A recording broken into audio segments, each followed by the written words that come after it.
आवळा हा आपल्या शरीराला खूप बहुगुणी आहे। आवळा पाहाल तर तसा वातनाशक, कफनाशक आणि पित्तनाशक आहे।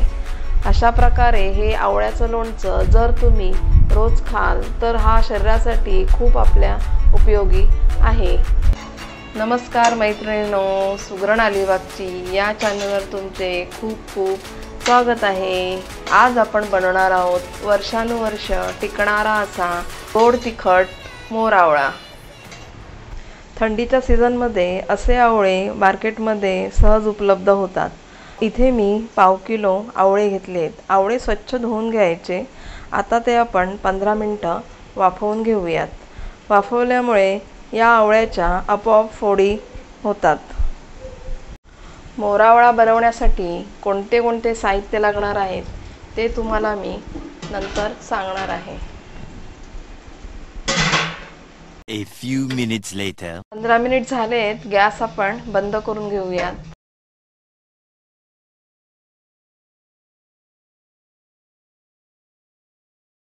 हे आवळे आपण थंड करून घेऊयात। पाव किलो आवळ्यांचा मोरावळा करण्यासाठी कोणकोणते साहित्य लागणार आहेत ते आता पहा। इथे मी पाव किलो आवळ्यांसाठी पाव किलो गूळ घेतला आहे। 1 टीस्पून मिरची पावडर, 7 लवंगा, 5 मिरी एवढ्या साहित्यामध्ये आपण गूळ घालून असा मोरावळा तयार करणार आहोत। इथे तुम्ही पाहू शकता आवळे थंड झाल्यानंतर याच्या आपण फोडी करून घेऊयात। 15 मिनिटं फास्ट गॅसवर हे आवळे असे वाफवून घेतले का त्याच्या आपोआप अशा फोडी तयार होतात।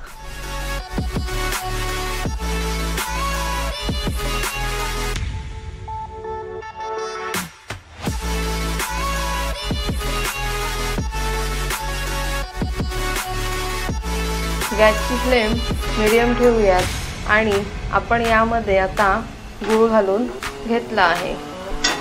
गूळ असं वितळायला लागलं की लगेच गॅसची फ्लेम स्लो करा आणि त्यामध्ये आवळ्याच्या फोडी घालून घ्या।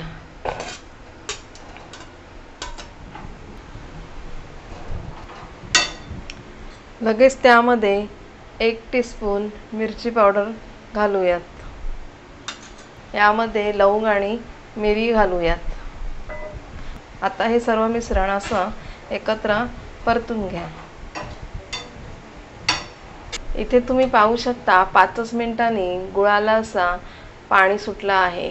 असं गुळाला पाणी सुटला की गॅसची फ्लेम फास्ट करायची। या गुळाला अशी उकळी आली का हे मिश्रण असे सतत ढवळत राहायचे। ह्याला अशी खूप उकळ आली का गॅस मीडियम करा। हा मोरावळा तयार होत असताना गॅसची फ्लेम मीडियम फास्ट या पद्धतीने करत जा। A few minutes later. 35 मिनिटांनी तुम्ही पाहू शकता या मोरावळ्याला असा टेक्स्चर आला आहे। ज्यामध्ये जे गुळाचं पाणी सुटतं ते 75% आपल्याला आटवून घ्यायचं आहे आणि 25% गुळाचं पाणी यामध्ये तसंच ठेवायचं आहे। ज्याप्रमाणे हा मोरावळा थंड होत जाईल त्याप्रमाणे याचा व्यवस्थित पाक तयार होईल। इथे तुम्ही पाहू शकता या मोरावळ्याचा कलर कसा चेंज झाला आहे। त्याप्रमाणे आपण समजू शकतो की हा मोरावळा तयार झाला आहे। गॅस आपण बंद करून घेऊयात। आवळ्याचं जे वजनी प्रमाण असेल त्या वजनीप्रमाणेच आपण इथे गूळ घेणार आहोत। अर्धा किलो किंवा 1 किलो आवळ्याचं जर तुम्ही हा असा गूळ घालून मोरावळा बनवला तर त्यामध्ये तुम्ही 1 किलो गूळ, 1 किलो आवळ्याला 1 किलो गूळ, अर्धा किलो आवळ्याला अर्धा किलो गूळ, पाव किलो आवळ्याला पाव किलो गूळ अशा प्रमाण घ्यायचं। जसजसं वजनी प्रमाण आवळ्याचं वाढेल त्याप्रमाणे गुळाचं प्रमाण वाढवायचं।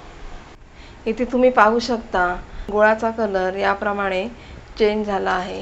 हे आपण आता एका पातेल्यात काढून घेऊयात। चमच्याला जेव्हा हे गुळाचा पाक लागतो त्याप्रमाणे तेव्हा ही बघा ही अशी थोडी तार तयार झाली पाहिजे। त्यामुळे समजायचं की आपला हे मोरावळा तयार झाला आहे। आता हे आपण एका पातेल्यामध्ये काढून घेऊयात. मोरावळा हा थंड झाला की याचा पाक हा ऑटोमॅटिक घट्ट होणार आहे, म्हणून 25% गुळाचा पाक या मोरावळ्यामध्ये राहू द्यायचा. एकदम जर पाक तुम्ही आटवला तर थंड झाल्यानंतर हा मोरावळा खूप असा घट्टसर होईल, म्हणून 25% पाक या मोरावळ्यामध्ये ठेवून द्यायचा. हा मोरावळा थंड झाला की आपण बरणीमध्ये भरून घ्यायचा. गुळाच्या पाकातील असा हा मोरावळा तुम्ही वर्षानुवर्ष फ्रीजच्या बाहेर ठेवला तरी पण खूप चांगल्या प्रकारे टिकून राहते. हे लोणचं असं थंड झालं की हवाबंद बरणीत भरून ठेवा. इथे तुम्ही पाहू शकता हा मोरावळा थंड झाल्यानंतर याचं पाक व्यवस्थित आकसलेलं आहे. हे आता आपण या एका काचेच्या बाउलमध्ये काढून घेऊयात. ही व्हिडिओ जर तुम्हाला आवडली असेल तर तुम्ही या व्हिडिओला नक्की लाईक करा आणि अशा प्रकारे तुम्ही गुळाच्या पाकातील गोड तिखट असं आवळ्याचा मोरावळा किंवा याला लोणचंसुद्धा आपण म्हणू शकतो असे तुम्ही बनवून पहा. या चॅनलला तुम्ही सबस्क्राईब करा, बेल आयकॉनचं बटन दाबायला विसरू नका. ही व्हिडिओ तुम्ही शेअर करा.